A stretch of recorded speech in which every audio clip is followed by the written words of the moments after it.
Gold is still quite the sought-after metal today, with the industry generating almost $200 billion USD in revenue every year. The first step is to identify potential gold-bearing areas. Geologists and mining companies conduct extensive surveys, prospecting, and geological studies to pinpoint areas with promising gold deposits. This may involve analyzing geological maps, conducting soil sampling, and using advanced techniques like remote sensing or geophysical surveys. Once a potential gold deposit is identified, the site is prepared for mining operations. This involves clearing vegetation, constructing access roads, and establishing infrastructure like camps and facilities. After the site has been prepared, it's time to mine gold. Most gold comes from lode deposits, also called vein deposits, the concentration of gold and other metals in the cracks of rocks.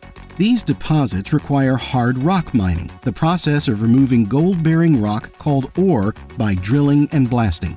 Miners descend more than half a kilometer on the ground, and along with them goes specialized machinery made for the drilling process.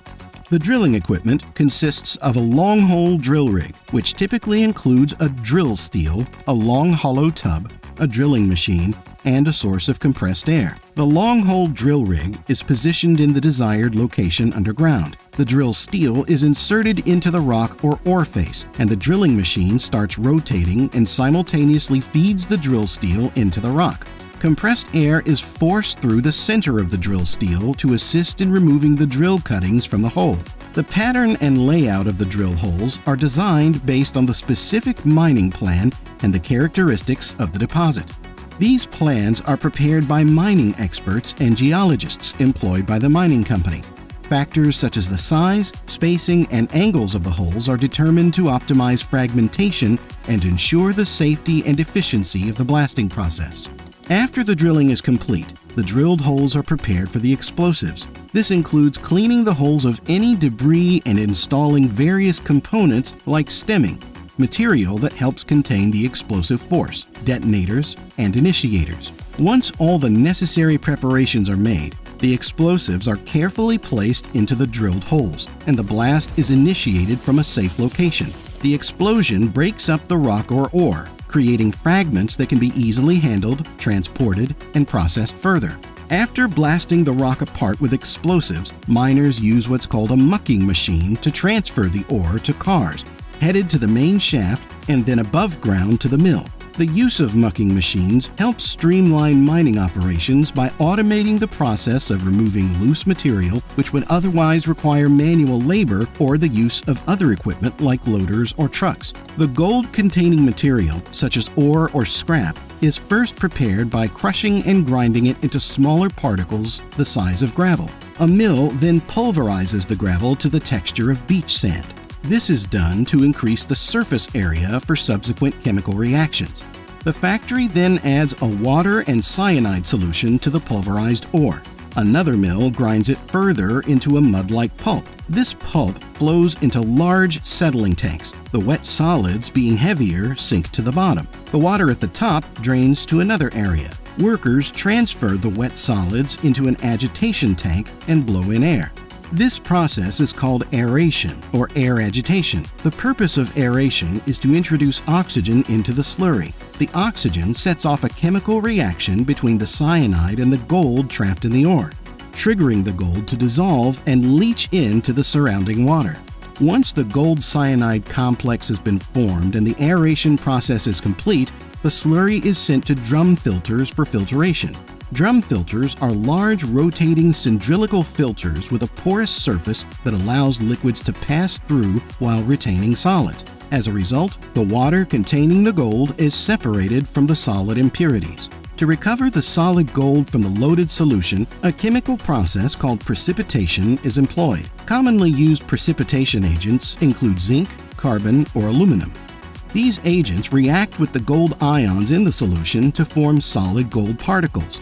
This solid is then separated from the solution through filtration, but it still carries a lot of impurities with it. To further purify the gold, it goes through a process known as smelting.